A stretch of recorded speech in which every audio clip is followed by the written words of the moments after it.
Their eyes glistened like diamonds, and when the angels purposefully turned to stare in Jacob's direction, he couldn't tell if what looked back at him were eyes or stars. The luster was too glorious. Their stare spoke 1,000 languages of hidden knowledge, of universal secrets.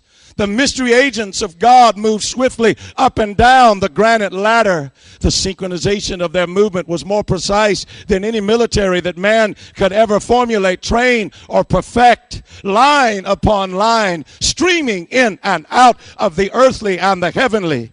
Some reached the bottom and clandestinely scampered off into the swallowing night, disappearing and obediently going where God had sent them. Others rose on swift, blade-sharp wings toward the blackness of space, rising higher and higher until they blended in with the constellation and faded from view. Jacob trembled. The cool night air took advantage of his frightful and frigid nerves, and he shivered even more. Angels! He was seeing angels. Oh, how many! In their loneliness, in their hurt, in their shame, would love for a messenger of hope to walk into their hell. Would hope for somebody with a message of grace to come into their world of darkness. And again, the question is, why are you alone? And then he saw it. The farther he looked up that ladder, the more amazing the vision got. And then, was that a light? It seemed that the angels at the top blended into the light and were born out of the light. These beings were powerful. Muscles rippled in perfect symmetry on their arms and legs as they climbed. Again, Jacob was mesmerized as he watched them transport in precise sync with one another, as if each movement had been meticulously rehearsed 1,000 times. And as one of the angels extended his feathery wings, the moon glow tinted Jacob's face with its wing shadow, and Jacob, in awe and amazement and reverence of what he was seeing, stared in disbelief, his heart pounding, his mouth completely dry, because he's alone. And then a voice spoke. It was like no voice he had ever heard. It was frightening yet oddly comforting. He yearned to hear his mother's voice, soothing and calm, or maybe his daddy's voice, instructing and secure. And of course, the one voice he would have feared most would have been the seething voice of his brother Esau, ready to burn him with hateful words and take out his vindictiveness for the brother that stole his birthright and took the high percentage of blessing away from the family. But this was the voice of God.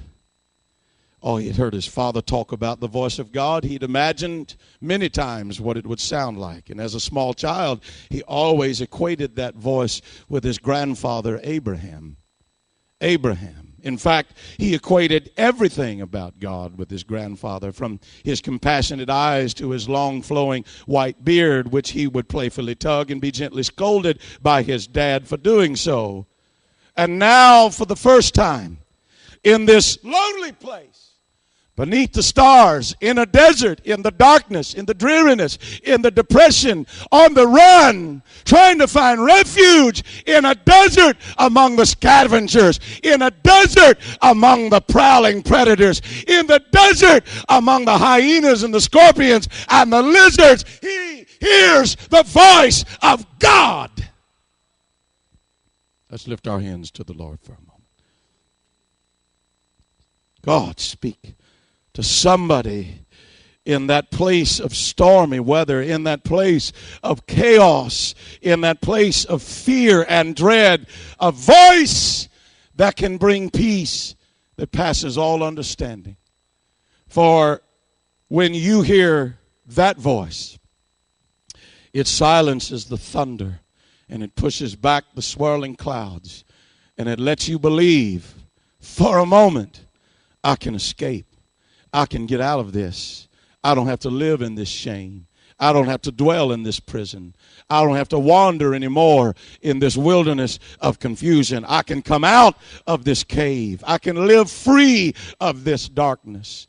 How many here have been longing to hear that voice? A voice that did not condemn.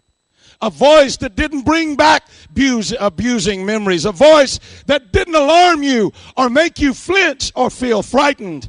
A voice that soothed the sorrow, that calmed the chaos, that settled the turbulence in your time of traumatic recovery. And that voice, beyond all other voices, is the voice of a Savior. Yea, it is what Jesus said. He said, my sheep know my voice, because it is the voice of hope. It is the voice of healing. It is the voice that leads you out of darkness into marvelous light. Is there anybody here today that has heard that